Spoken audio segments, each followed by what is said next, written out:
Hi, and welcome to the demo for the Interactive Media Bias Chart Campus Pro product. My name is Vanessa Otero, and I'm the founder and CEO of Adfontes Media, and today I'm going to be taking you through a tour of our offerings for educators. I'm going to share my screen and walk you through a number of pages on our site that comprise our product, and let's get started. This is our homepage, adfontesmedia.com. You can, once you're a customer of our Campus Pro product, you can click on Go to Interactive Media Bias Chart, or you can go to your account or log in up here, and it'll take you to a different page. It'll take you to our app.adfontesmedia.com and to the level of interactive media bias chart access that you have access to. So if you have Campus Pro, it's going to look like this. If you have Classroom Premium, which is our lower tier offering, it'll show slightly fewer news sources when you initially log on, but in general, you'll go to this page and you have a lot of similar functionality. The homepage of this app looks like this. It's, again, app.adfontesmedia.com. That link I was just at was the Interactive Media Bias Chart, which is this. I'll spend quite a bit of time going over that and how you can use that in your classroom to teach media literacy. But I'm also going to go over the other resources that are available. You see Static Media Bias Chart Gallery, Media Literacy Lessons, a methodology, frequently asked questions, and then topic of the week starter, topic of the week advanced, and I'll touch on this request to rate as well. All right, so all of these resources are laid out here for you, but they're also accessible via the top menu of our chart. So there's just a number of ways to get to where you want to go. We try to make it as easy as possible. Many of you who are watching this demo right now have been to our website and are somewhat familiar with our media bias chart. Otherwise, you wouldn't have found the demo button. So the static media bias chart, the image that's very popular online that you can download for free, looks somewhat like this, except it's a little bit more curated and doesn't have all the overlapping logos. So if you're teaching media literacy to students for the first time, and you want to use our interactive chart, I'm going to walk you through how we recommend introducing students to the media bias chart. And I'll start with actually making this chart completely blank by clicking on this website articles, TV and video, and podcast audio. Why start with a blank chart? Well, if you have used the media bias chart in your classroom before, and if you have students who already have really well-formed political stances and are maybe stronger to the right, stronger to the left, they may look at the news sources that they're familiar with on their chart and just look at it with a little bit of skepticism. Maybe their favorite news source is further to the left or right and lower down on the chart than they would initially imagine. And you might get a little, cross arms as a result.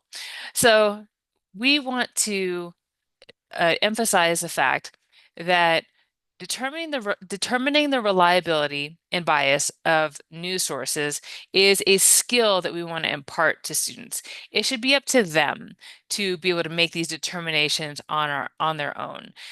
In other words, they shouldn't just take our word for it. We're about teaching the critical thinking skills. They're going to come across content in their social media feeds. Who knows that social media feeds will exist in, 5 years, 10 years from now, but they want to be able to come across any piece of content and evaluate for themselves, well, where on the media bias chart would this land? How reliable and how left and right? So just walking them through the taxonomy is a fundamental exercise to start out with. So as a blank media bias chart, you'll notice that there's a green box here in the top middle, and then there's a big section of yellow. Yellow is not necessarily bad. It's just not the most. It's just a differentiation we make between really highly reliable, minimally biased news and stuff that has some opinion or bias, but is not necessarily problematic. And then we have an orange box and a red box. So let's walk through the vertical axis of the media bias chart and explain what these categories mean. So generally towards the top, good, middle, okay, down to the bottom, bad. So what we're looking for at the very top, like what makes a news source good? Well, original fact reporting, high effort, really the work that journalists do is what we're describing as at the apex of the chart, because without that work, none of the rest of the media ecosystem would exist. But there's lots above this green line on the that corresponds to this these categories are thorough fact reporting or fact dense analysis. Uh, those can be like longer articles that are full of facts, but also have some analysis in them. You can have articles that are a mix of fact reporting and analysis, or simple fact reporting.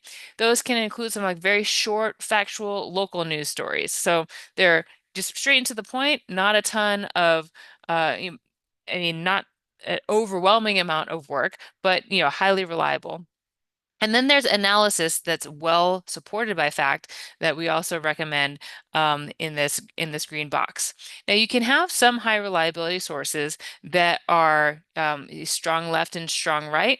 They're not super common, but there are news sources that, because of the intense topic focus, that's more favorable to the left or the right, even though it's highly reliable, that will fall outside of this green box. Just to be aware that that there's strong bias in the presentation and selection.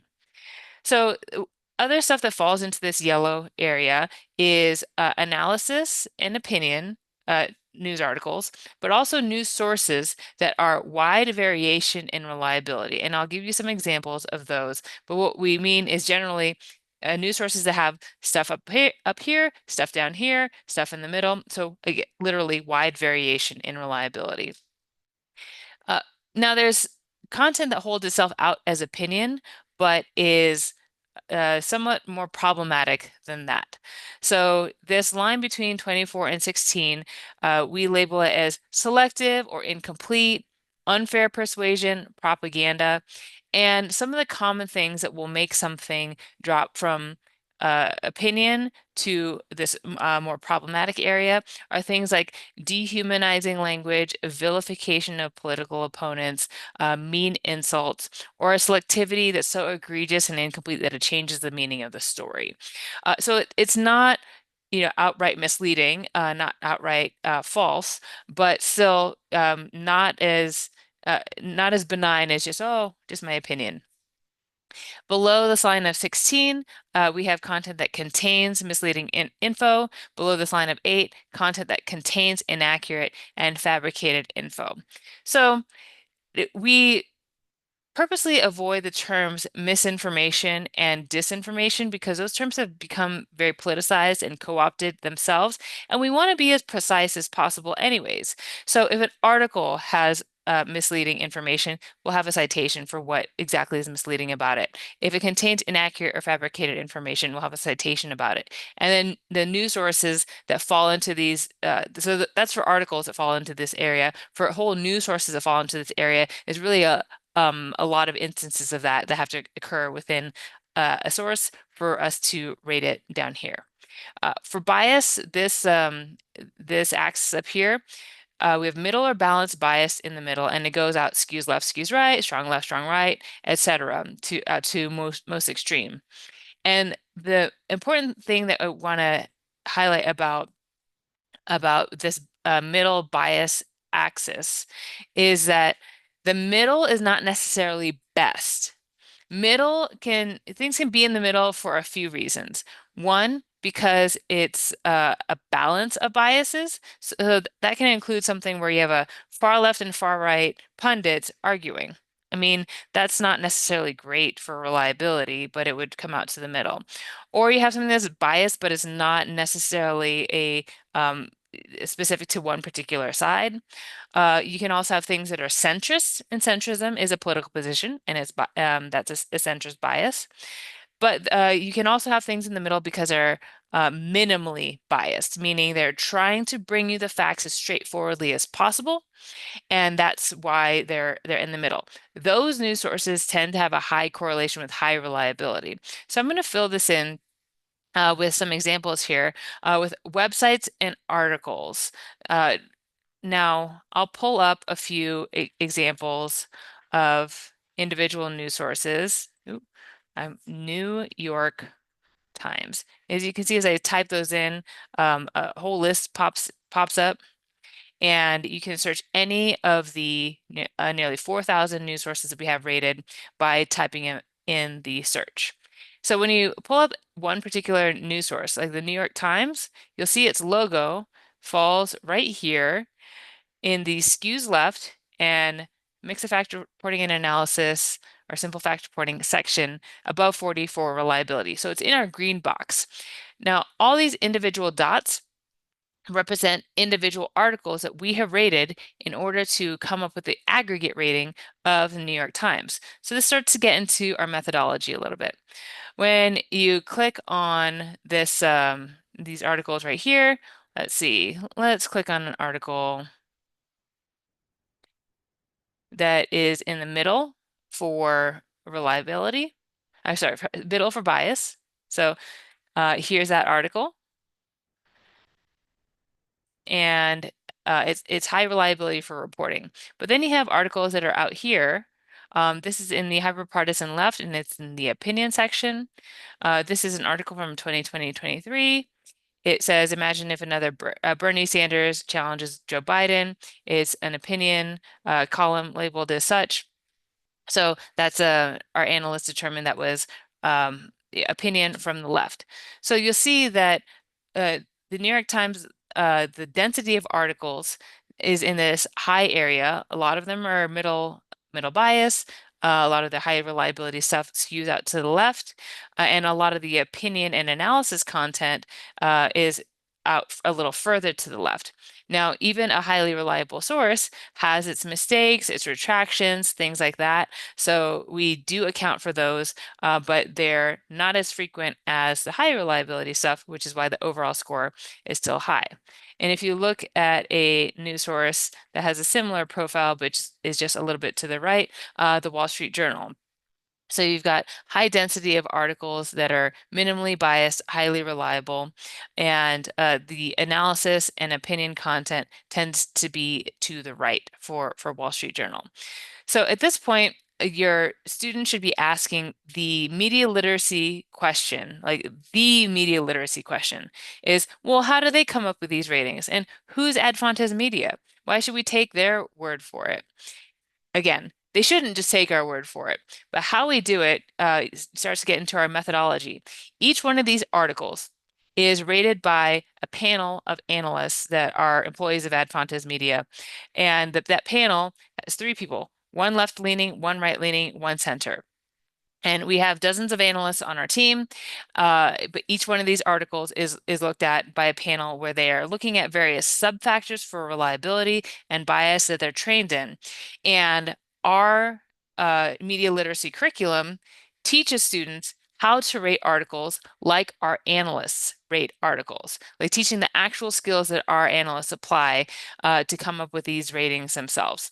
So let me pull up a couple of different examples of news sources like the Daily Beast over here on the left, and Breitbart over here on the right. And I pulled these up because these are wide variation in reliability sources, wide variation in reliability. So Daily Beast over here, as you can see, these green articles lit up in green. I picked these because folks on the left tend to really like the Daily Beast, but folks on the right hate it. And Breitbart, folks on the right tend to really like it, folks on the left hate it. And each will disparage the news sources on the other side. Folks who like the Daily Beast can point to examples of articles that are high reliability, minimally biased, and say, hey, this is a good news source. But detractors of the Daily Beast will say, well, yes, but they also they publish all this propaganda that's like really harsh and left-leaning, and that's also true. And the same thing is true for Breitbart. There are news articles that Breitbart publishes that are perfectly straightforward and minimally biased. The folks on the left who don't read it have a perception that all of the content, and then there is a lot of content that's right-leaning and problematic or misleading. So uh, this scatter plot just shows that not every article from every news source is the same. So as you go through and explain the media bias chart, we suggest going in this order. Blank chart, pull up a few news sources, talk about our methodology, and then as a next step, have students have students ask you to pull up news sources that they're familiar with, especially when it comes to like TV and video or podcasts and audio.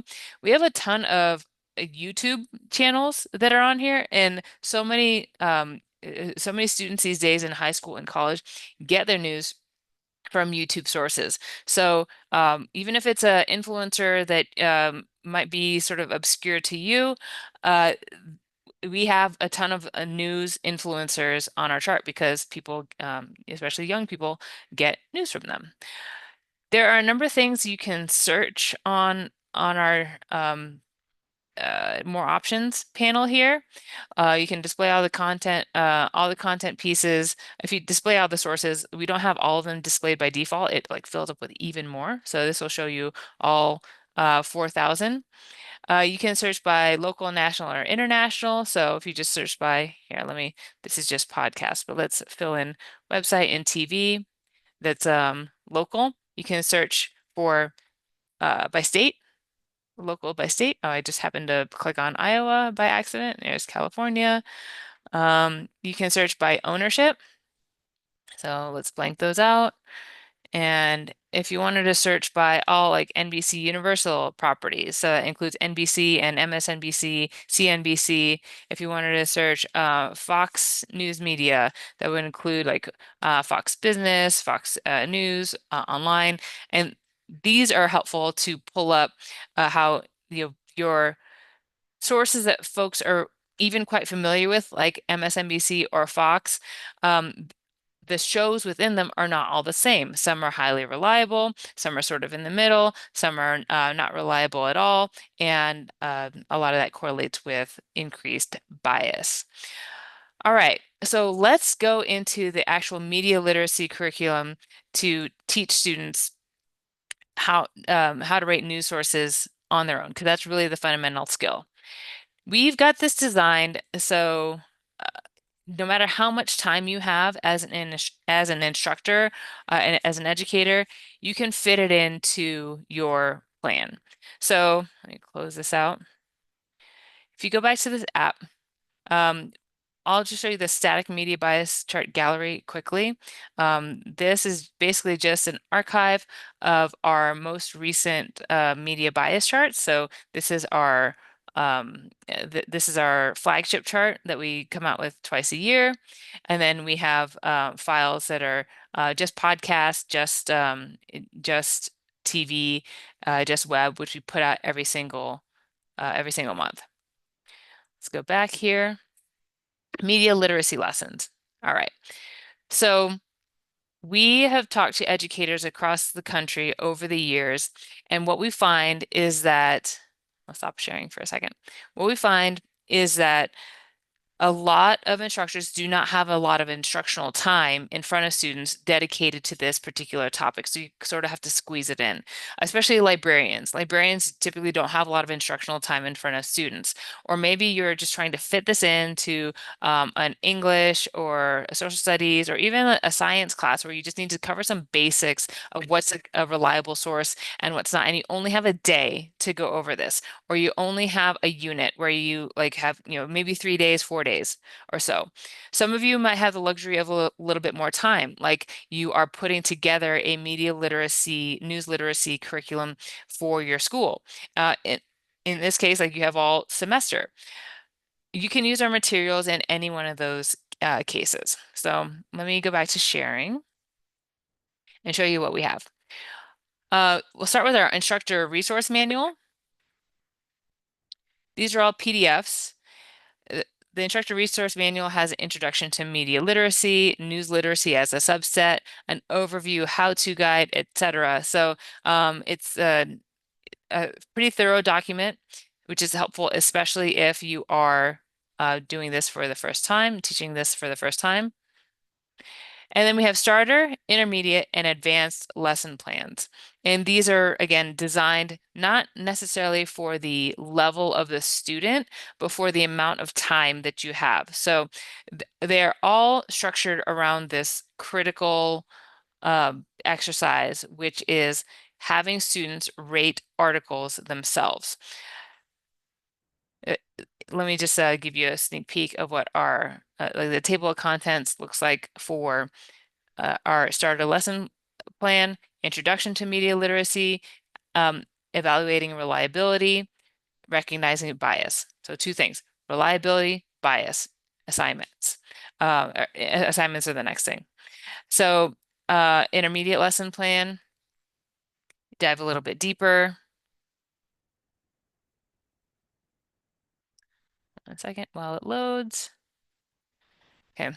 Lateral reading, more about political bias, a lesson about applying this to real world news, again, some optional homework assignments. So let me show you the rest of the resources on here. So your Campus Pro subscription or your Campus Classroom Premium subscription comes with all of these resources. And we have a few more those are in PDF format. We have these in video, these introductory lessons. So at the beginning, when I went through what the categories mean on the vertical axis and the horizontal axis, you don't have to memorize that. That's contained within these videos. So these videos, introductory lessons, they're all 6 minutes long. So simplified rating methodology, how to rate for reliability, how to rate for bias. Basically teaches students what these categories mean, and you can do this exercise of coming across a news article, looking at the categories, and based on the category descriptions, basically where would you just initially land that particular news article and why. No matter what level, this generates tons of discussion. And one of the things that's helpful about having students do this exercise is that they're not arguing about the politics of it themselves. They're arguing about how biased the article is about the particular subject. The article is a layer of abstraction that makes it less personal and easier to engage about a political subject without students like attacking each other's viewpoints. All right, so advanced lessons.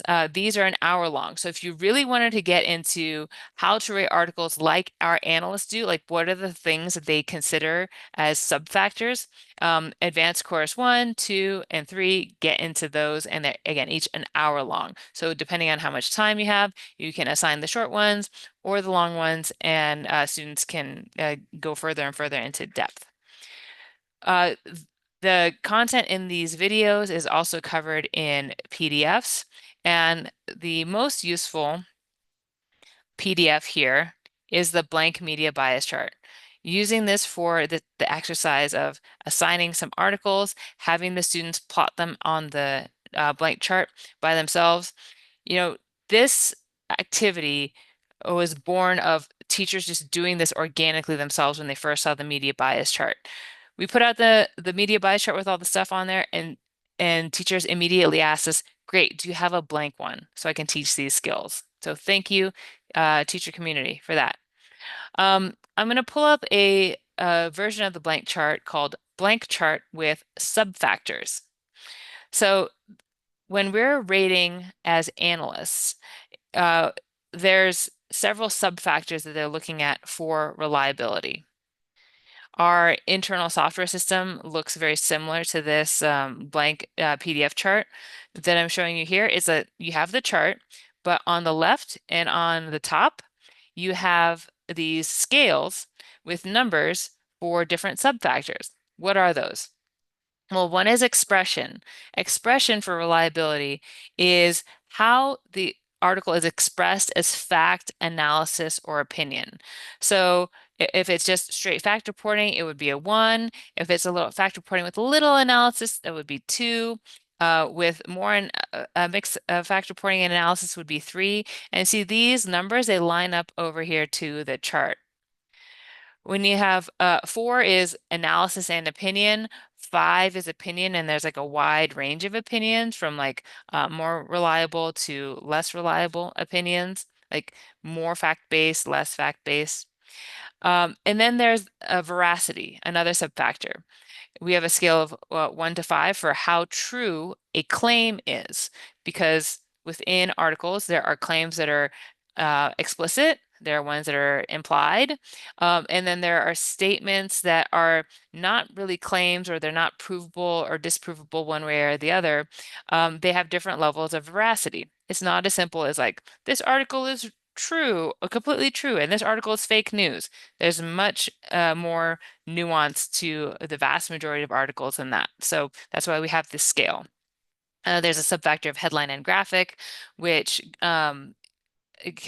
which is highly related to how tightly the headline and graphic relate to the subject of the article. Because one of the biggest things that you see out in social media, especially, or just in headlines, is that the headline doesn't match the content of the article. It could be more biased or misleading or false. When it comes to how to rate political bias, like how do you determine exactly how far left or how far right or middle something is? The subfactors that we have students consider are: 1, comparison. Comparison is like comparison to your existing knowledge, comparison to articles about the same topic. And it covers things like topic selection and bias by omission.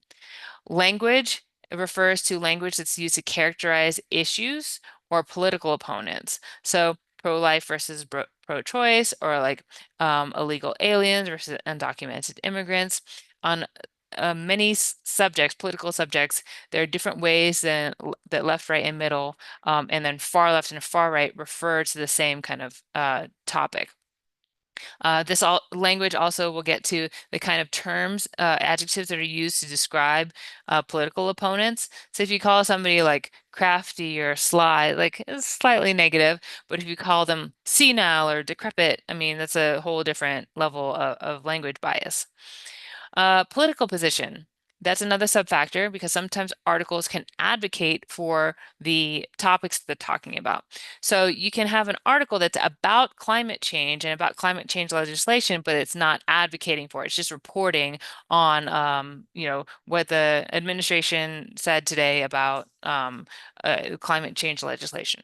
But then you can have advocacy of different levels of strength about whether that legislation is good or bad. So that's the example for political position. And then you have overall reliability, overall bias, and that exercise, like teaching students about these subfactors, really hones their critical thinking skills.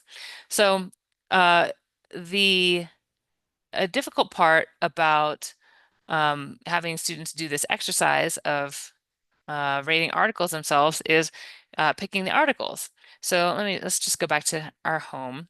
And I mentioned that we have a topic of the week starter, topic of the week advanced. Let's click on topic of the week advanced. So every week we curate 12 articles, 6 for the advanced and 6 for the starter. And this describes how it works. This exercise is actually free and it's on our homepage. So you do not have to be a subscriber to access our topic of the week. But we love if you're a subscriber. You're considering this anyway because you're watching the demo. All right, how it works. We select a topic each week and post links to varying reporting on it. You can find the links here on Mondays and rate the content yourself. So we put up these links. You'll see today's Tuesday. So we have these links up here, and that's it. Just the links by themselves. But our team rates it this week too, and we post our scores on Wednesdays, and then you can compare your scores and discuss. So we give you a couple days to assign that. It doesn't really matter if you like follow that timing or what have you, but just we give you a couple of days where you don't have our scores up. But this is last week's topic. So once we score them, it'll show you these different articles and the scores we gave it. So we typically pick two that are on the left, two that are on the right, and two that are in the middle, and we try to find different levels of reliability. We have not just articles, but usually a video clip as well. So here's an article from the Daily Signal. That one was in hyperpartisan right and selective incomplete. Let's see, we had the DC Short YouTube video. All right, so it's a Daily Caller video. There's also it's in the strong right category. That was in the problematic area as well. Then we had an article from Marketplace as wildfires burn in Los Angeles ensures rates for a potential financial disaster. We rated that one high for reliability and just a hair to the right of the middle line there. There's an article from Cal Matters, a local source. And then that we rated that one a little to the left, but highly reliable for fact reporting. And then a YouTube article from Midas Touch. You can see from the title, a panel melts down after Toast debunks Trump fire lies, opinion, low opinion, and in this strong left category. And then this Jezebel article in that same area, right on that line between of low opinion and a little propagandistic. So these articles this week we'll score those. And again, you can compare and contrast, and it's a really eye-opening exercise to see how the same topic gets covered so differently on the left and right, and with different levels of reliability. So we have that topic of the week starter and advanced. Starter tends to be slightly less we tend to avoid the more sensitive topics. So if there's articles about abortion, violence, those can be really, really sensitive. A couple other tabs are methodology, frequently asked questions. There's a link to that on here. And then we have a request to rate benefit here. So if you want us to rate an article that you wanted to cover in class, just for your own purposes beforehand, you can submit it to us, and that's included. We'll get you a rating, a turnaround within usually about 24 hours. Teachers often like to do that to make sure that they're avoiding accusations of bias themselves, and just have like a third party check on that. So your subscription includes that. All right, so let's end on pricing and what you get here. If you go to our website and go to our educators tab, all this is listed out here for you. And there's two main plans. There's our Classroom Premium and Campus Pro. Premium is best for just classrooms and departments up to 250 students. Campus Pro is best for school-wide access, so over 250 students. So the differences between the number of sources you can search on the Premium versus the Pro edition. Pro is really like all access. You can actually download the data as well. That's an optional add-on, but that is available if you're interested. Both of them include the content analysis training materials, the static media bias chart, and we've got the various pricing tiers. So you can see that these tiers are by seats, and the reason they're by seats is because students have to create a login in order to access it. If you want access school-wide, then we price it by full-time enrollment of the school. And you can contact, this is just gives you some rough tier pricing, but if it's over 2,000 students, just contact us. The ways that we provide access are we can do IP-based access for your campus. So students wouldn't have to log in or create an account. They could just log in by IP. We can do off campus. I'll get into the details for those of you who are interested in this part. If you'd like us to do off-campus access for students, we just do need you to have either a service like EasyProxy or a VPN, so that we can use IP-based authentication. We currently do not have single sign-on capabilities at this point, but for most schools, we are able to provide that IP access through just your IP address or the VPN or the EasyProxy service. So that covers our demo. If you have any questions, please reach out to us at education@adfontesmedia.com. Happy to answer any of your questions, get you W-9, PO, invoice.